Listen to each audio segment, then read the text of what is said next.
నుంచి బయటికి వచ్చినప్పుడు అక్కడ భూకంపం వచ్చింది. అక్కడ ఎంతమంది ఎవరు ఉన్నారు చెప్తే ఖచ్చితంగా చెప్పాలి, తప్పైన పనులు. ఇద్దరు కరెక్ట్. చూడండి యోహాను సువార్త 20వ అధ్యాయంలో 12వ వచనంలో తెల్లని వస్త్రములు ధరించిన ఇద్దరు దేవదూతలు యేసు దేహం ఉంచబడిన స్థలంలో తల వైపు ఒకడును కాళ్ళ వైపున ఒకడును కూర్చుంటా ప్రేమటువంటి యోగిలారా, అక్కడ ఆ నారబట్ట అంతా కూడా ఆ తలను చుట్టినటువంటిది అవంతా కూడా అది కేవలం యోహాను సువార్తలోనే రాయబడ్డది. 21 నుంచి 10 వచ్చానికి మీరు తర్వాత చదువుకోండి. ఇది రెండవది అనమాట. మత్తయి, మార్కు, లూకా, యోహానులో చూపించాను. 19వ అధ్యాయం 34వ వచనంలో ఆ యొక్క దొంగల కాళ్ళు వెలువట్టబడ్డాయి. కానీ యేసు ప్రభు చనిపోయాడా లేదా అని చూడడానికి ఏం చేశారు? ఒక ఈటతో, సైనికులలో ఒకడు ఈటతో ఆయన ప్రక్కన పొడిచారు. వెంటనే చచ్చిపోయాడు అనమాట. మనము మార్కు వార్త 15వ అధ్యాయం 37వ వచనంలో చూశాము. మత్తయి సువార్తలో చూశాము. అక్కడ మత్తయి సువార్త 27వ అధ్యాయము చూడండి. మత్తయి సువార్త 27వ అధ్యాయము 50వ వచనం చూడండి. మత్తయి సువార్త 27:50. యేసు మరలా బిగ్గరగా కేక వేసి ప్రాణం విడిచెను. కాబట్టి చాలా మంది, ఒక క్రైస్తవ సహోదరుడు కూడా విశ్వాసి, చాలా కాలం నుండి విశ్వాసి, యేసు ప్రభువు చచ్చిపోయాడు చాలా ప్రూఫ్ ఏందని అడిగాడు. ఒక గంట సేపు దాకా తీసుకుంటాను. తల వచ్చి ముందు పెడితే నీకు పుచ్చకాయ అంటే నేను ఏం చేస్తాను చెప్పు? పుచ్చకాయ అయితే ఫ్రిడ్జ్లో పెట్టుకొని తిను. కానీ వాక్యం తెలియజేస్తుంది ఇలా. మొట్టమొదటిని సమాధి, వేరే సమాధిలోనికి వెళ్ళాలని చాలా మంది అపోహపడుతుంటారు. కానీ వారు అక్కడే ఉన్నారు కనిపెట్టుకొని. ఆయన ఎప్పుడు లేస్తాడు లేక ఎప్పుడు తెల్లాడుతుంది పోయి ఆయనకు ఇవన్నీ కూడా చేయాలి. చూడండి మార్కు కూడా 16వ అధ్యాయం 1వ వచనంలో, ఇందాక నేను చెప్పడం మర్చిపోయాను. మార్కు వార్త 16వ అధ్యాయం 1వ వచనం. విశ్రాంతి దినము గడిచిపోగానే మగ్దలేని మరియను, యాకోబు తల్లి అయిన మరియను, సలోమేయు వచ్చి ఆయనకు పూయవల్లని సుగంధ ద్రవ్యములు. భక్తుల వాళ్ళకు సుగంధ ద్రవ్యాలు చూస్తారా? అంతగానం 100 చీరలంట. ఆ వాసనకు ఆ ఘాటు మంది చచ్చిపోతారు.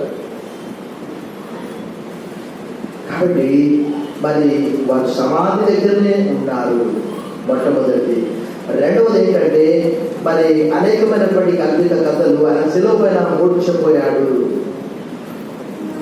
సమాధిలో ఉన్న తర్వాత కూడా అంత పెద్ద గుండు. చూడండి మత్తయి సువార్తలో ఆ పిలాతు చెప్పినటువంటి మాటలు మనం చూసాం. మత్తయి సువార్త 27వ అధ్యాయము 60వ వచనం. వారు వెళ్ళి కావలి వారిని కూడా ఉంచుకొని రాతికి ముద్ర వేసి సమాధిని చేశారు. ఆయన అంతగా శ్రమపడి సమాధిలో పెట్టిన తర్వాత కూడా ఆ బట్టలన్నీ పక్కకు తీసేసి బలం పొందుకొని, లోపలనే అన్నం ఏదో ఉన్నది తిని బలం పొంది శక్తి వచ్చి ఆ బండని పైకి దూకేసి. ప్రేమనటువంటి బిడ్డలారా, యేసు ప్రభు వారు అన్ని సువార్తల కంటే ఎక్కువగా యోహాను సువార్తలు లేఖనం నెరవేరినట్టు అదే యోహాను సువార్త 19వ అధ్యాయం చూడండి. యోహాను సువార్త 19వ అధ్యాయంలో అక్కడ రాయబడినటువంటి మాట ఏంటి అంటే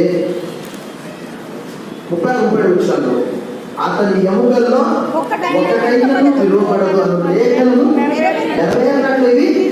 అంతకంటే ముందుగా యేసు ప్రభు వారు చెప్పినటువంటి 19వ అధ్యాయం 20 అటు తర్వాత సమస్తమును సమాప్తమైనదని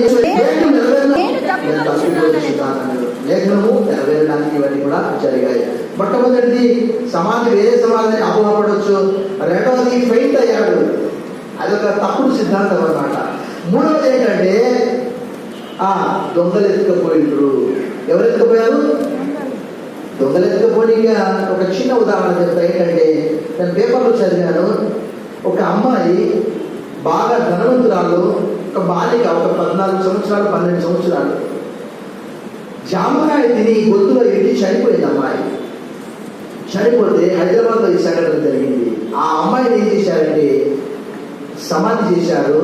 ఎక్కువగా లోతు కాకుండా ఊరికట్ల సమాధి చేసి ఇంటికి వెళ్ళిపోయారు. అయితే వారు కొన్ని మర్చిపోయారు. ఏంటంటే ఆమె చెవులకు ఉన్నటువంటి కొన్ని సమ్ ఇయర్ రింగ్స్, చేతులకు ఉన్నటువంటి సమ్ గోల్డ్ ఏమంటుందంటే బ్యాంగిల్స్, కాళ్ళకు ఉన్నటువంటి యాంక్లెట్స్, కాళ్ళ ఆడవాళ్ళకి తెలిసేది. తర్వాత ధనవంతురాలు కాబట్టి వారి చేతులకు రింగ్స్. వాళ్ళ సమాధి చేసి వెళ్ళిపోయారు. వెళ్ళిపోయిన వెంటనే ఆ సమాధి తోవి బయటకు తీసి ఈ వేళ్ళు రాకపోతే చనిపోయిన తర్వాత బిగ్గరైతే కదా, ఆ చెయ్యి ఆడి కట్ చేసారు, ఆ కాళ్ళు ఆడి కట్ చేసి ఆ బంగారాన్ని తీసుకొని పోయారు. యేసు ప్రభువు వారి దొంగలెత్తుకుపోవడానికి ఆయన దగ్గర బంగారం ఉందా, వెండి ఉందా? మత్తయి సువార్త 27వ అధ్యాయంలో చూడండి. మత్తయి సువార్త 27వ అధ్యాయంలో అక్కడ చూడండి, అక్కడ జరిగినటువంటి సంఘటన ఏంటంటే, అంటే దొంగలెత్తుకుపోయారని ఒకటి, తర్వాత 28వ అధ్యాయంలో రాయబడినటువంటి మాట ఏంటంటే 12వ వచనము 11వ వచనం. కాబట్టి వారు పెద్దలతో కూడి వచ్చి ఆలోచన చేసి ఆ సైనికులకు చాలా ద్రవ్యం ఇచ్చి మేము నిద్రపోవచ్చుండగా అతని శిష్యులు రాత్రి వేళ వచ్చి అతన్ని ఎత్తుకొని పోయినని మీరు చెప్పండి. 10వ వచనం. అప్పుడు వారు ఆ ద్రవ్యం తీసుకొని తమకు బోధింపబడిన ప్రకారము చేసింది. ఈ మాట యూదుల్లో వ్యాపించి ప్రసిద్ధమంట. చూడండి ఎట్లా ఉన్నారు, చూడండి ఎంత విశాలకరం కదా. అక్కడ 27వ అధ్యాయంలో యేసు ప్రభువుని అంటున్నారు, అయా ఆ వంశకుడు ఎవరంట, వాడు వంశకుడు అని అంటున్నారు. అయా వంశకుడు సజీవుడైనప్పుడు 3 దినముల తర్వాత నేను లేచునని చెప్పినది మా జ్ఞాపకం లేదు కాబట్టి 3వ దినం వరకు సమాధిని భద్రం చేయడానికి అనిపించు. వారి శిష్యులు వచ్చి వాడిని ఎత్తుకొని పోయి ఆయన మృతుల్లో నుండి లేచినది ప్రజలతో చెప్పుదరేమో. ఇంకా దొంగలు ఎత్తుకపోయారని, శిష్యులు ఎత్తుకపోయారని ఇటువంటివన్నీ కూడా ప్రచారం చేశారు.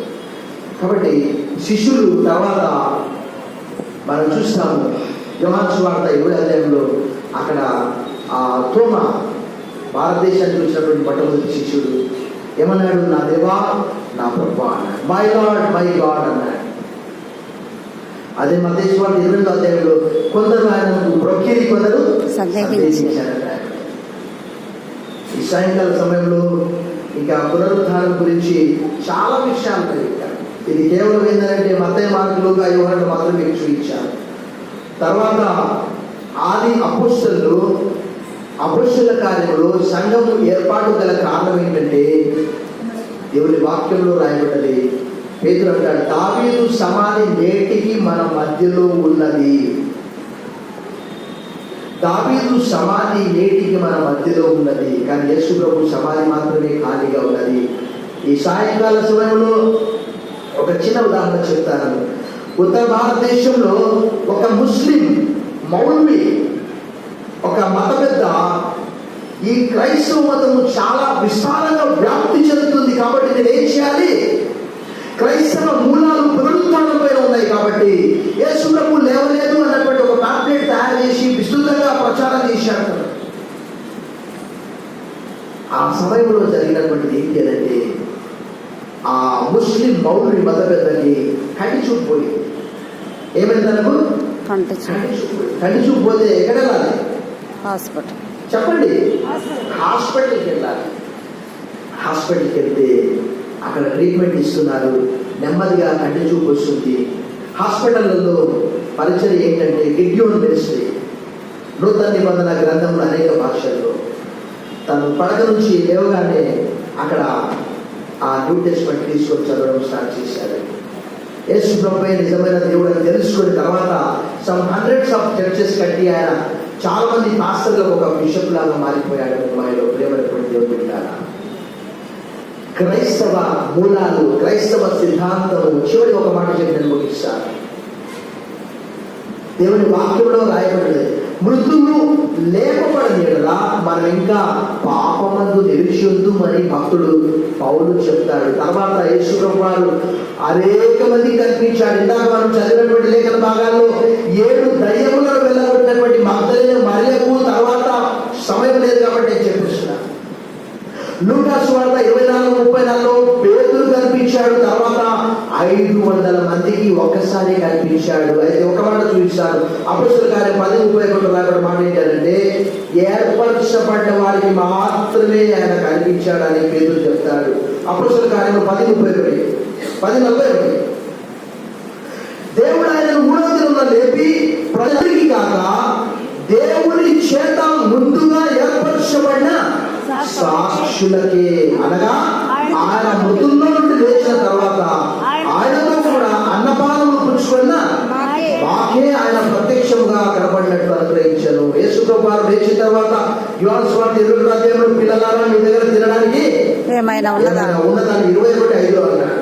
యేసు, పిల్లలారా భోజనంలో మీ వద్ద ఏమైనా ఉండదా అని వారిని అడగగా, బ్రేక్ఫాస్ట్ విత్ జీసస్ ఉదయమే 21వ అధ్యాయం. చూసారా ఎంత గొప్ప ఆశ్చర్యము, ఆనందము, ఆహ్లాదము, అద్భుతము. ఇలా మనం మాట్లాడుకుంటూ పోతే యేసు ప్రభు వారు అక్కడంతా కూడా మనం చూస్తున్నాము. చేపలు అక్కడ నిప్పుల మీద కాల్చి వాళ్ళు తింటూ ఉన్నారు. ఈ సాయంకాలంలో ఇంకా మీరు ఈ సువార్త బాగా చదవండి. ఈ సువార్తలో ఎంతో సత్యం ఉన్నది. యేసు ప్రభు వారు ఒకవేళ మృతుల్లో నుండి లేపబడకపోతే మన జాతి అంతా కూడా పాపంలోనే ఉంటుంది. కాబట్టి ఈ రాత్రి ఆయన చనిపోవడం ద్వారా పాపాల సమాప్తి, పాపం విషయమై ఆయన వెల చెల్లించాడు. ఆయన తిరిగి లేపబడడం చూస్తే మనందరినీ నీతిమంతులుగా తీర్చిదిద్దడానికి, మృతుల్లో నుండి లేచి లేపబడినటువంటి వారు మొట్టమొదటి వ్యక్తి యేసు ప్రభు వారు, ప్రథమ ఫలము. మనకు అటువంటి నిరీక్షణ, శుభప్రదమైనటువంటి నిరీక్షణ. యేసు ప్రభు వెళ్తూ చాలా మాటలు చెప్పాడు. నా తండ్రి ఇంట అనేక నివాసములుగా లేని నేను మీతో చెప్పుతున్నాను, నేను వచ్చిన మిమ్మల్ని తీసుకుని వెళ్తాను. దేవని mansion houses in my father house, if not I tell you, I come and take you. ఈ రాత్రి ఒక మనం కూడా అక్కడ మార్చి ప్రాంతంలోనే రాయబడ్డది. ఏంటి అందరూ చూస్తుండగా యేసు ప్రభు వారు దేవుని కుడిపార్శ్వంలో ఆశీర్వాదం రాయబడ్డది. 16వ అధ్యాయంలో ఇంతకు మనం చూశాం. తర్వాత అందరూ చూస్తుండగానే ఆయన ఆరోహణమైపోయాడు. ఆయన పరలోకం నుండి దిగి వచ్చాడు కాబట్టి పరలోకంలో ఎక్కిపోయాడు. యేసు ప్రభు వారు, నేను పై వాడను, మీరు కింది వాడను. తల ఉంచండి, ప్రార్థన చేశాను. సర్వశక్తి గల దేవా, ఈ రాత్రి నాయన నీ పునరుద్ధానం గురించి మతే మార్పులుగా యోహాన్లో ఇక అక్కడ మేము చూసాము ప్రభా. అనేకమైనటువంటి అపోహలు, అనుమానాలు అనేక మంది మా కొరకై, సర్వ మానవాళి కొరకై చనిపోయి సమాజ చేయబడి తిరిగి లేకపోవడం ప్రభా, నీకు వదలాలు తెలుస్తున్నా. ఈ దినం మానవాళికి పర్వదినం, పండుగ దినం, శుభప్రదమైన నిరీక్షణ. ఈ గొప్ప నిరీక్షణ మాకు అందజేసినందుకు వదలము చెల్లిస్తుంది. యేసు నామములో ప్రార్థిస్తున్నాం తండ్రి. సమయంలో మరి మనం ప్రార్థన స్వీకరిస్తాం. 577 మాట చూడగా, పురుషుల్లో నుండి సహోదరులు బాలప్రసాద్, జయకుమార్, స్త్రీలో నుండి సహోదరులు సుశీలమ్మ అనురాధ ప్రార్థన స్వీకరిస్తారు.